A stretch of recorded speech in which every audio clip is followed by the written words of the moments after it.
La irrigación de la nariz está dada por dos sistemas, el sistema de carótida externa y el de carótida interna.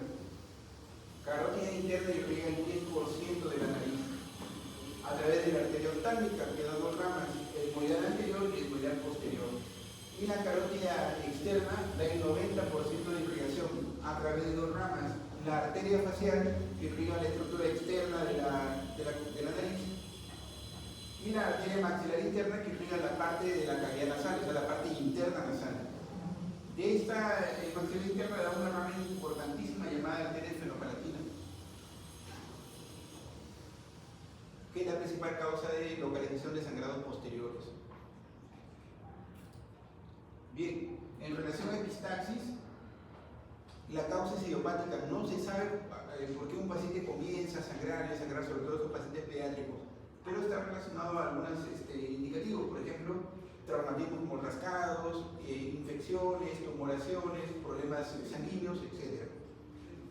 El origen del sangrado se hace en dos, en la parte anterior y en la parte posterior. En la parte anterior, a través del plexo de Kieselbach, el plexo de Kieselbach o área de Jutlet, que es la zona donde se da más del 90% de casos de sangrado. Y luego tenemos el sangrado posterior, que sí es mortal. Lo bueno es que es muy raro, menos del 10% son posteriores, a través del plexo de Woodruff, sobre todo en hipertensos y en adultos mayores.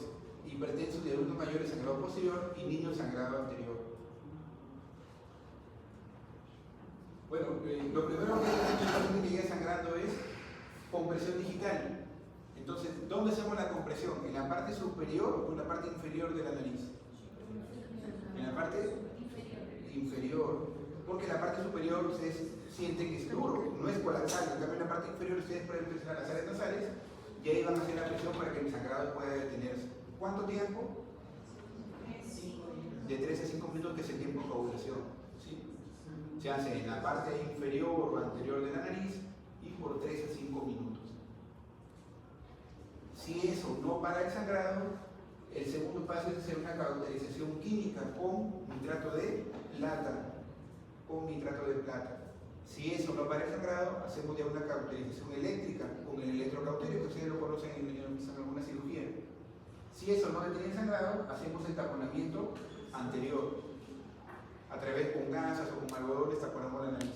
Si eso no lo mejora, pasamos a un taponamiento nasal posterior, que se hace generalmente con sonda Foley.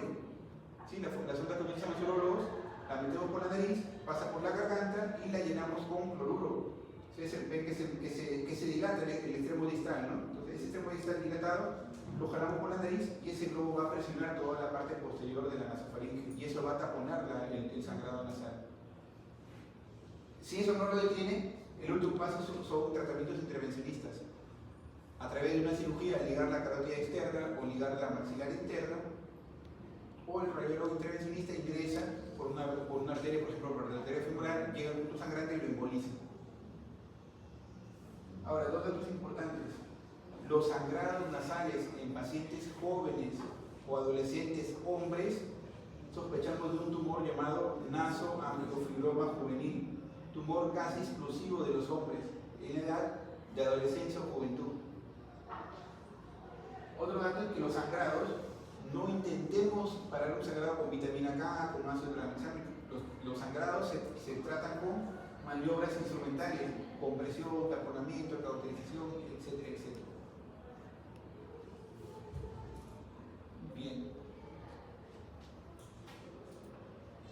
En las ocasiones han visto que lo que se tiene en la mano es el frontoluz, algodones, bayoneta o pinzas, bayoneta y pinza de insección. Esos algodones los podemos mojar con agua oxigenada o con este frasquito que ya tiene mezclado lidocaína con epinefrina. Si no lo tenemos, en un frasco de lidocaína pura le colocamos media ampolla de epinefrina. Procedemos a colocarlo uno tras otro a través de la fosa nasal donde está sangrando. Estamos colocando en la fosa nasal, siempre en la parte anterior, porque hay una gran cantidad de sangrados, un algodón, colocamos un segundo algodón,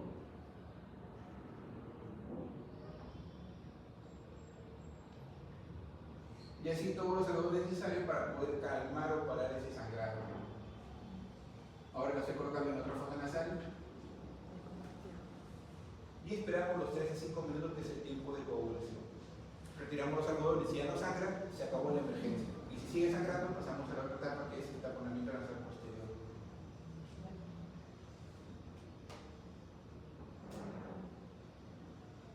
Incómodo, molestoso para el paciente, pero es la forma en que se tiene que separar. Luego, un bajalengua, le pido al paciente que abra la boca para vigilar que el sangrado no caiga por la parte posterior. Si veo que el sangrado ya paró, no sigue cayendo por la parte posterior, ahí recién espero que sean 5 minutos. En relación a la sinusitis aguda, la sinusitis aguda es muy parecida a la otitis media aguda, loma. Miren, la principal causa bacteriana es el Streptococcus pneumoniae. ¿Y en OMA cuál era la principal causa? Igual el Streptococcus pneumoniae. Entonces, tanto en sinusitis como en OMA es el mismo germen. En segunda frecuencia es el Haemophilus influenza, igual que en la OMA. Por lo tanto, si son los mismos gérmenes, el tratamiento va a ser el mismo. Acá tenemos de amoxicilina de 10 a 14 días, de 80 a 90 miligramos por kilo de peso, y entonces máxima de 1 gramo cada 8 horas. 80, 90 como en el examen, ¿no? Y en segunda línea tenemos el amoxiclavulánico, cefuroxima, macrolídeos o quinolonas. Un ejemplo de quinolona, ciprofloxacin. ¿Cómo hago el diagnóstico de sinusitis aguda? Aquel paciente con rinorrea o descarga nasal, o sea que está cayendo secreciones por la nariz, o está sintiendo que pasa las flemas, o está pasando esas flemas purulentas, acompañado de obstrucción nasal, de dolor nasal o de sensación de opresión. Con eso tengo mi diagnóstico de sinusitis aguda. Ahora, para diferenciar lo viral de bacteriano, la Academia Americana de Otorrino nos dice que nos viemos del tiempo. Si el paciente tiene menos de 10 días de síntomas, es viral. Más de 10 días de síntomas es bacteriano. ¿Sí? Más de 10 días de síntomas es bacteriano. O aquel paciente que tiene menos de 10 días, pero que ha ido empeorando rápida y progresivamente. Que en menos de 10 días ha empeorado rápida y progresivamente, yo ya puedo darle antibiótico. Datos importantes: la radiografía y la tomografía no son necesarios a pacientes que sospechemos sinusitis aguda. El diagnóstico es clínico, no es radiológico. A menos que sospechemos una complicación. ¿Qué es una complicación? Que la sinusitis ha afectado la vista, hay sinusitis orbitaria, por ejemplo, o hay procesos meningios, una meningitis porque la secreción purulenta ha penetrado hacia la cavidad interna craneana. ¿Bien? Ahí sí justifica pedir una tomografía. En el paciente pediátrico, el seno paranasal más afectado es el etmoides, porque es el que está presente desde el nacimiento. Primero aparece el etmoides, luego se desarrolla el maxilar, posteriormente a los 8 años el frontal, y a partir de los 12 años el esfenoidal. Etmoides, maxilar, frontal y finalmente esfenoides.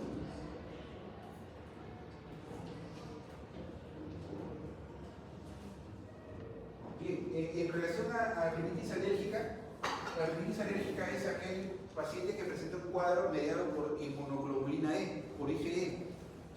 Y ese cuadro se caracteriza por obstrucción nasal, congestión, prurito nasal, prurito ocular, y cuyos síntomas son tan fastidiosos que pueden afectar su calidad de vida. Ahora, el diagnóstico de rinitis alérgica se hace recién desde los 6 años, al igual que el asma.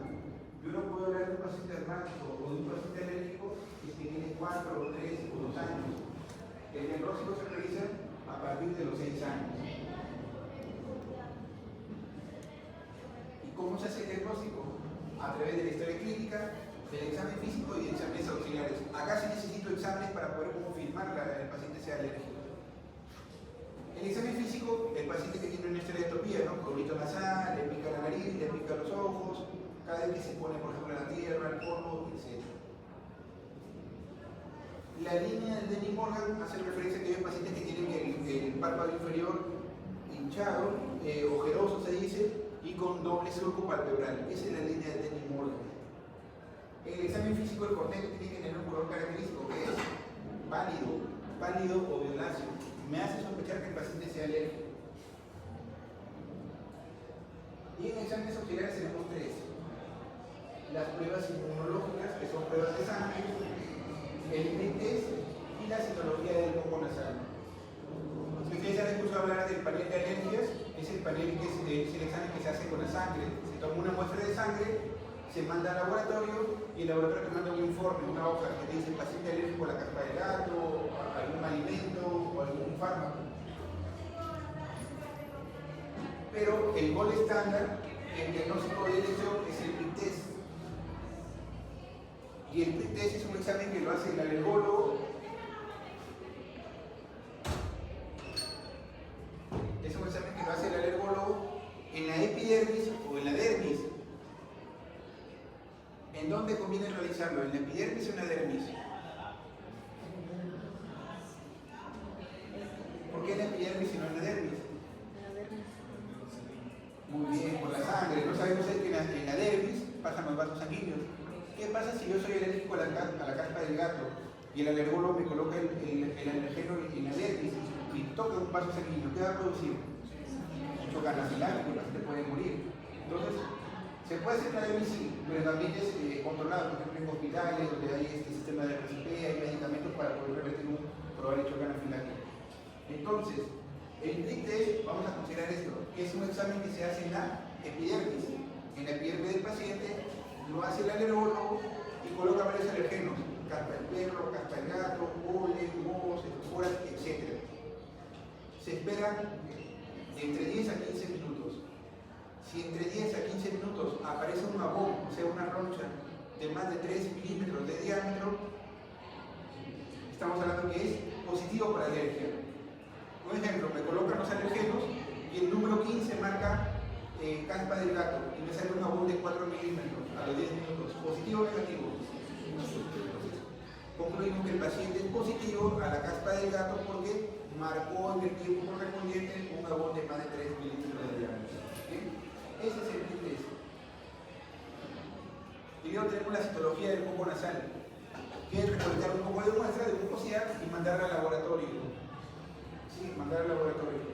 El laboratorio nos va a informar predominio de linfocitos, de monocitos, de eosinófilos o de neutrófilos.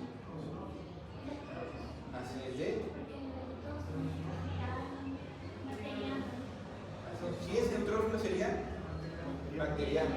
Si es linfocitos, si es monocitos, y si es eosinófilos, alérgico o parasitario. En este caso, en la citología del moco nasal hay un aumento de los eosinófilos, en las formas alérgicas.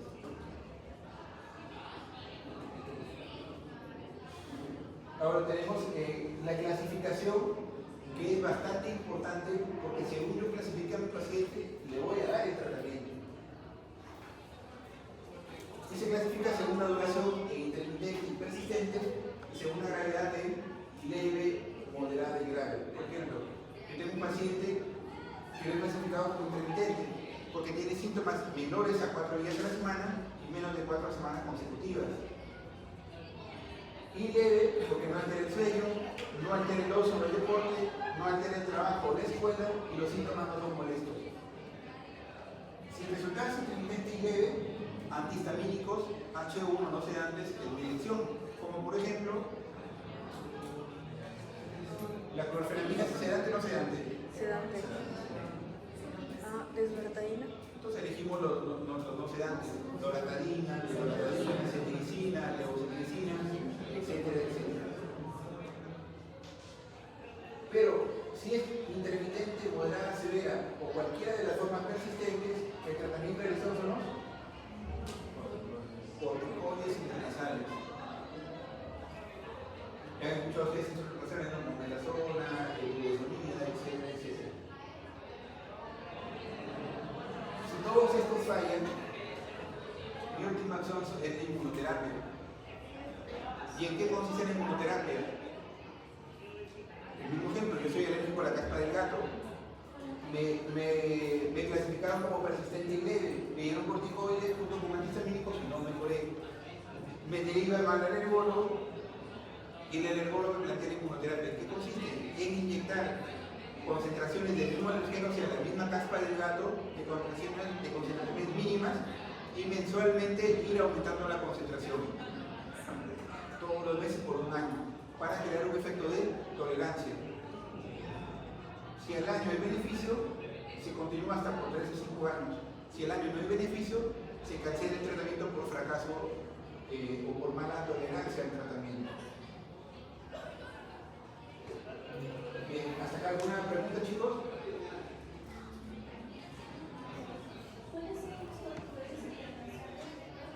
Los principales son la mometasona y la budesonida. Budesonida.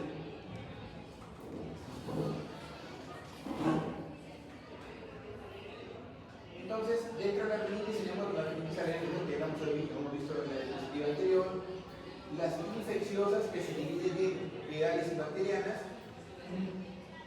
y las virales se dividen en dos grupos grandes: rinitis aguda y específica, también llamada catarro común, resfrío común o rinofaringitis, cuyo germen principal es el rinovirus, y el resfrío con gripe, cuyo germen principal es el virus de influenza. ¿Cuál de esos dos grupos es el más fuerte? ¿El resfrío común o el resfrío con gripe?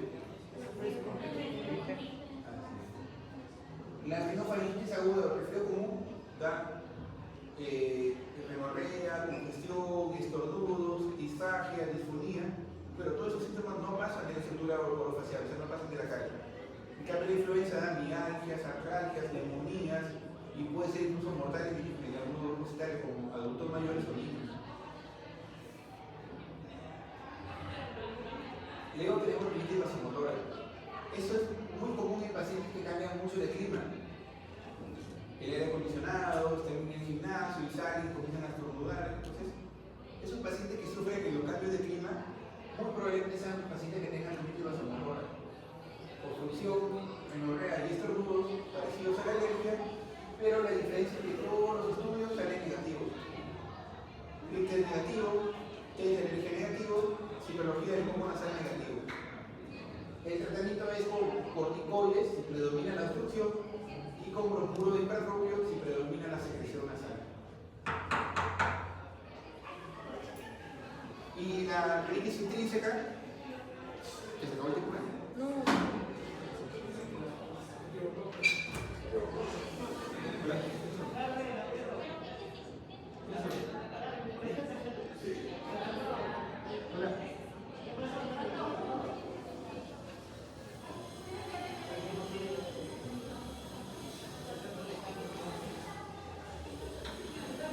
La rinitis intrínseca es aquel paciente que también tiene obstrucción, rinorrea y estornudos, Richter negativo, es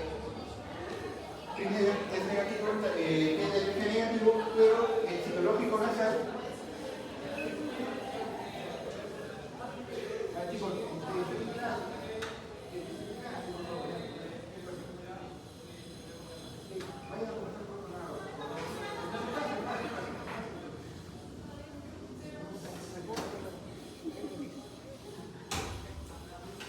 la citología del moco nasal demuestra que más del 20% de los sinófilos está predominando en este resultado.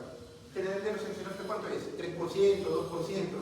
Si el laboratorio dice que hay más de 20% de sinófilos de la citología del moco nasal, yo estoy hablando que este paciente tiene una rinitis intrínseca. En las complicaciones de la faringomigalitis tenemos complicaciones supurativas y complicaciones no supurativas. Dentro de las no supurativas, complicaciones locales y sistémicas. Las más frecuentes son las sistémicas, como la fiebre escarlatina o la fiebre reumática aguda. Y complicaciones supurativas, locales y sistémicas. Locales como otitis media aguda, sinusitis, y la más frecuente es el acceso periamigdalino. El acceso periamigdalino es la complicación supurativa local más frecuente. Y complicación supurativa sistémica, que puede ser mortal, es el síndrome de Lemierre, ¿sí? Causada por una bacteria anaeróbica llamada Fusobacterium necrophorum. Si es anaerobio, ¿cuál sería el tratamiento? ¿Qué antibiótico elegiría? Metronidazolo. ¿Otro antibiótico? Clindamicina, así es. Pero ponemos una última opción, ¿no? ¿Sí? Ahora, el absceso se diagnostica por tumefacción del paladar blando con desplazamiento de la úvula. Y el diagnóstico y tratamiento se hace con procesamiento acá, con una punción y aspiración del contenido purulento. La fiebre escarlatina tiene algunos hallazgos clínicos muy importantes, como aquel exantema que al tocarlo pareciera que fuera muy áspero, como una piel de lija. Respeta el triángulo nasogeniano de Filatov. Hay manchas a nivel del paladar blando, la lengua fresa blanca los primeros 3 días y luego se hace totalmente roja a partir del 4.º día. En relación a la laringe, lo importante es que la laringe tiene músculos abductores, o sea que abren las cuerdas vocales, que son el cricotiloideo posterior, músculos que tensan la cuerda vocal, que es el cricotiloideo o anticos, y músculos aductores que cierran la cuerda vocal, dentro de los cuales el interariterioideo es el único músculo lumbar. Todos estos músculos están inervados por el nervio vago, que nace del núcleo solitario del microombligo y da diferentes ramos, como el nervio faríngeo, laringe superior o laringe inferior.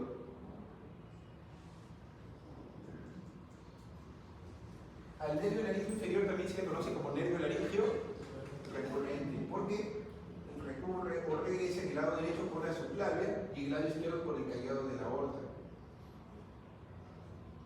Cuando hay alguna alteración del nervio laringeo inferior o recurrente de una sola cuerda vocal, lo que va a producir principalmente es, y si se afectan a 2 cuerdas es disnea, así es.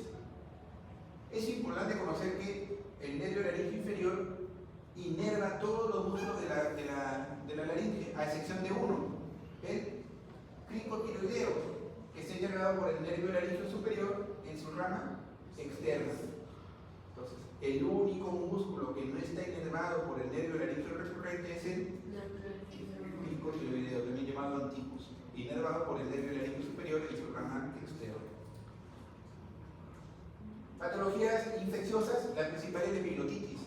Es un estado tóxico, brusco y mortal del paciente pediátrico que se produce por infección por Haemophilus influenza de tipo B.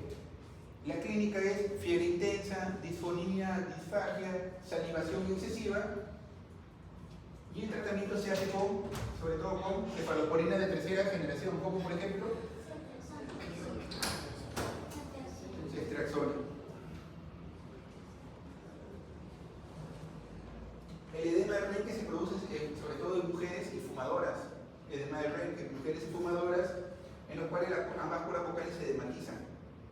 El tratamiento es aspiración del contenido edematoso y eliminación del hábito tabáquico. La patología benigna más frecuente en las mujeres se llama nódulos de cuerda vocal, que están viendo en la pantalla. Son 2 lesiones simétricas y en espejo que se produce sobre todo en docentes, cantantes o vendedores. ¿Sí? La lesión benigna más frecuente en mujeres y también es la más frecuente en los niños. La infección viral por excelencia es el papiloma laringio, en sus serotipos 6 y 11, que son cancerígenos o no cancerígenos. No cancerígenos, así es. La lesión es un aspecto de verruga coliflor. En el niño es muy recidivante y tiende a ser mortal. En el paciente adulto no es recidivante. Entonces, en el niño, mal pronóstico, en el adulto, buen pronóstico. Y la patología maligna más frecuente es el carcinoma epidermoide. Sospechar en aquel paciente de más de 15 días de disfonía.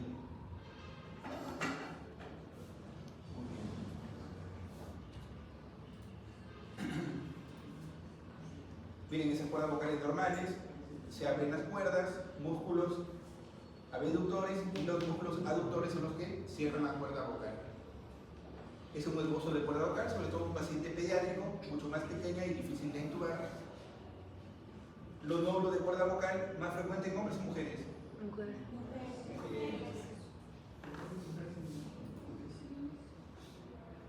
La lesión benigna más frecuente en el hombre se llama pólipo de cuerda vocal. El pólipo es la lesión más frecuente en hombres y es unilateral. Un diagnóstico diferencial es el quiste de cuerda vocal, que es mucho más pequeño, parecido al pólipo. En pacientes con antecedentes de reflujo se pueden producir granulomas en la cuerda vocal, sobre todo están en la parte posterior, como ven ahí. Tratamiento quirúrgico, ¿no? Retirarlo a través de una cirugía. Pacientes con alguna alteración, por ejemplo, postquirúrgica, la cuerda vocal se paraliza y no se mueve por algún traumatismo del nervio laríngeo recurrente. A veces por reflujo, si irrita tanto la laringe, puede lastimar los aritenoides, se muestran ahí edematosos, hipertróficos. Por eso esos virales pueden causar laringitis y cortitis que deben durar menos de 14 días. En pacientes fumadoras, mujeres sobre todo, pueden formarse el edema de Reinke, que están viendo allí.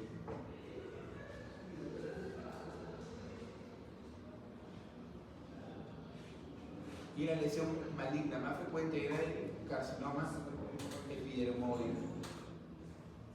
Irregular la cuerda vocal, paralizada. Paciente con antecedente de consumo tabáquico por 25 años y mordiñosa. Mujer. Edema de Reinke. Edema de Y Reinke. en el examen ya se dirigen directamente a esa pregunta, ¿no? ¿Cuál es el edema de Reinke? ¿La lesión izquierda o derecha? Derecha. Derecha. ¿El edema es bilateral o unilateral? Bilateral. ¿Qué marca? ¿Izquierda o derecha? Derecha. Derecha. La izquierda se me refiere a un quiste o un pólipo de cuerda vocal. Mujer de 38 años, profesora, disfonía persistente. Fumadora.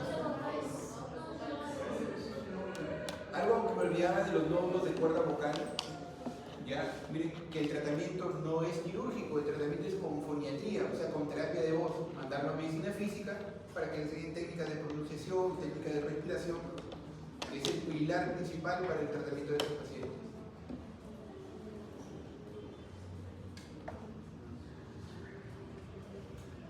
¿Y ahí qué lesión están sospechando?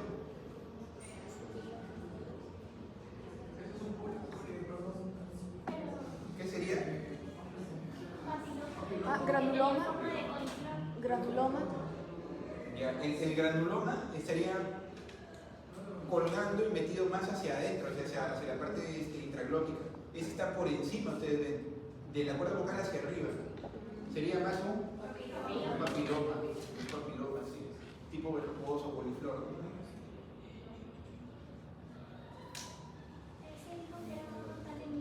En niños puede ser mortal, así es. En el caso de que ya la terapia no funciona, ahí sí cirugía. ¿En dónde? En las personas con La cirugía de la otra etapa, así es. Pero si se pregunta en el examen, paciente, docente, mujer con alteración disfonía, sospechamos de nódulo de cuerda vocal. ¿Cuál es el tratamiento principal? Terapia de voz. Si me ponen terapia y cirugía, terapia de voz es el tratamiento principal. Fractura del macizo facial. Ustedes ven ahí que la estructura facial se divide en 3 tercios. Tercio superior, donde está el costo frontal, tercio inferior en el maxilar y en el tercio medio diferentes estructuras óseas. ¿Cuál es el más afectado en los traumatismos? El superior. El medio. Y dentro del tercio medio, ¿cuál es el más afectado? El maxilar. Si están en un no van a marcar la nariz, ¿no? ¿Por qué? Porque la nariz es la más expuesta de las estructuras óseas de la cara. Y esto es lo que decía, la parte superior es hueso, la parte intermedia es cartílago y la punta nasal también es cartilaginosa. Por eso uno cuando tiene una gran opresión en la parte inferior de la nariz. Este es un corte sagital o coronario. Seno frontal, base de cráneo, hueso propio nasal y cartílago. El fenómeno. Aquí está la mucosa que está revestida midiendo la cavidad nasal, si yo retiro la mucosa, tengo tres estructuras que forman el tabique. El cartílago cuadrangular, el hueso Bowler, perdón, el hueso Bowler que es verde, y la lámina perpendicular de Moyes. Acá está, cartílago cuadrangular occipital, lámina perpendicular de Moyes y Bowler. Son las tres estructuras que forman el tabique central. La fractura de los huesos nasales se define como pérdida de continuidad o solución ósea debido a un traumatismo directo sobre la nariz. Y puede asociarse o no a desviación o fractura del tabique nasal. Hay que examinar al paciente y no quedarse solamente con la estructura nasal, porque también puede tener lesiones cercanas, por ejemplo en la órbita, o lo que ustedes ven ahí. Por ejemplo, la superior, ¿cómo se llama?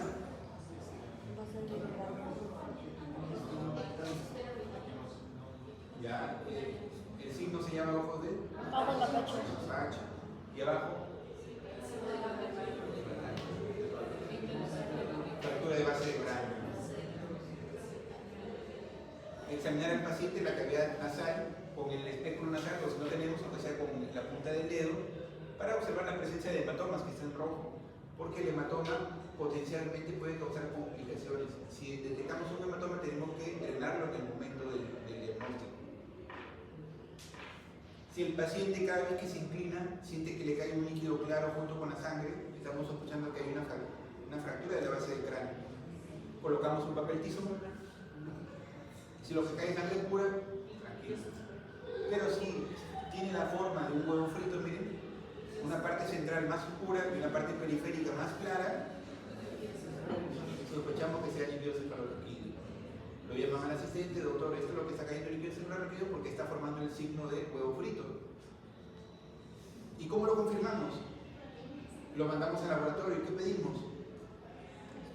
Pedimos una proteína que se haga dosaje de una proteína que solamente existe en el líquido cefalorraquídeo. ¿Cómo se llama? Beta 2.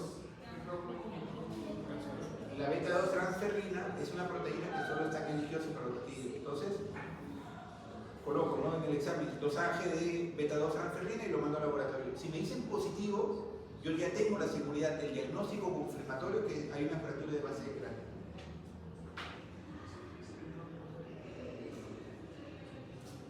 Mire, el examen radiológico lo que hace solamente es confirmar el diagnóstico. El diagnóstico es clínico, viendo, tocando, analizando al paciente.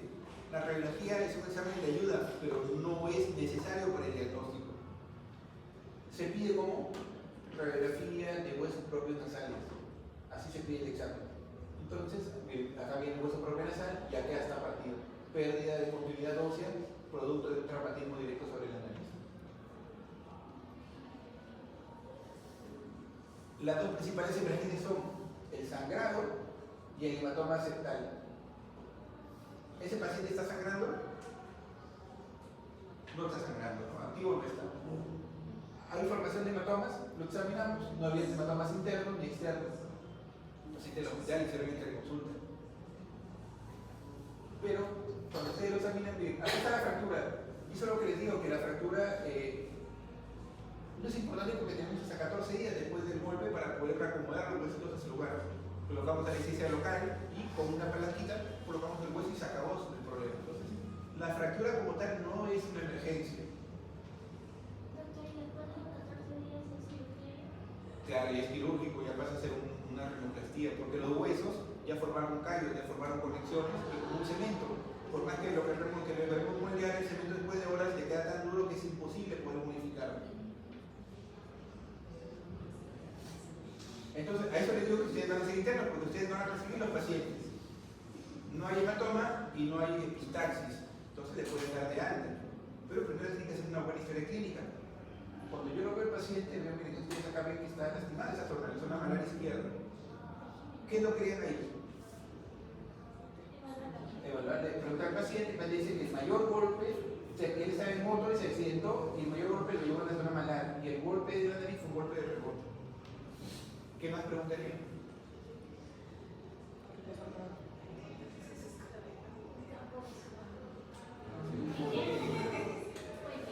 Cuentadedos, ¿no? Campo visual. Siempre han hecho cuentadedos en oftalmo, ¿no? Dividen el campo visual en 4 y le dicen, ¿cuántos dedos es en cada campo visual le colocan dedos. Y el paciente no veía ningún campo visual. ¿Qué había pasado? Ya tenía más de 24 horas ese golpe. Había sangrado y el sangrado se había acumulado detrás de la órbita. Como la órbita es una estructura blanda, no se notaba el hematoma. Ese hematoma ha isquemiado, ya necrosado el nervio óptico, entonces se quedó ciego toda su vida. O sea, algo tan sencillo de resolver terminó complicándose porque no hubo un diagnóstico adecuado, no hubo un tratamiento adecuado y todos se preocuparon de la nariz porque la nariz era secundario. El problema principal lo había llevado en la vista. Ciego, yo no te puedo decir nada.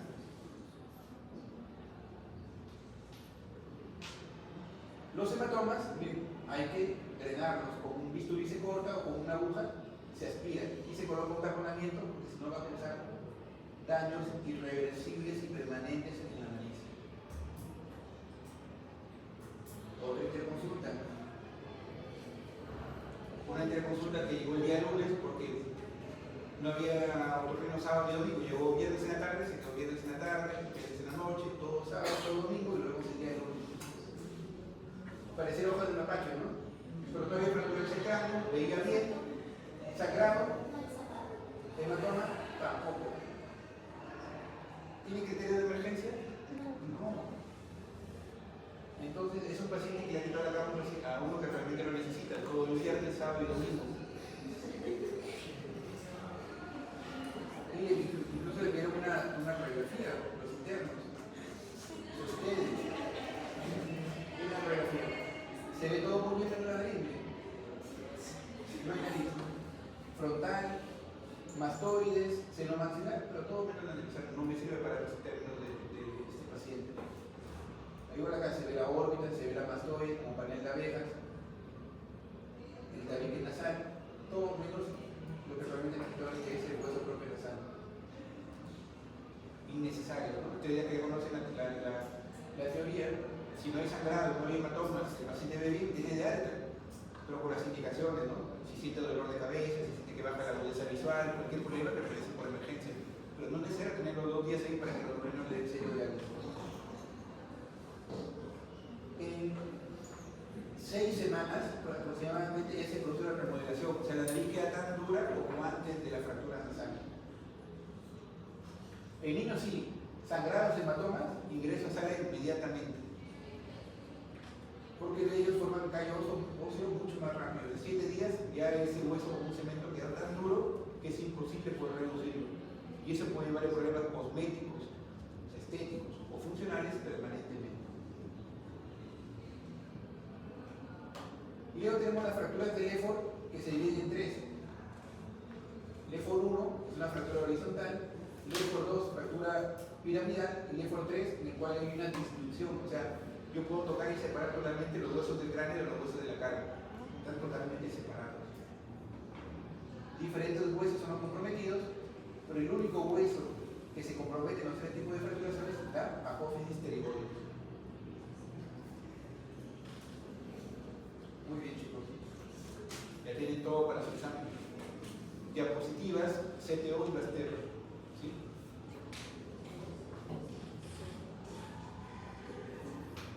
Dime.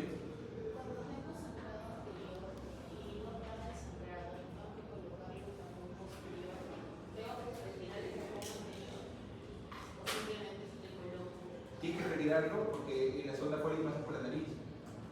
Y luego de colocar el posterior, vuelve a ser anterior. O sea, el posterior siempre se acompaña del anterior.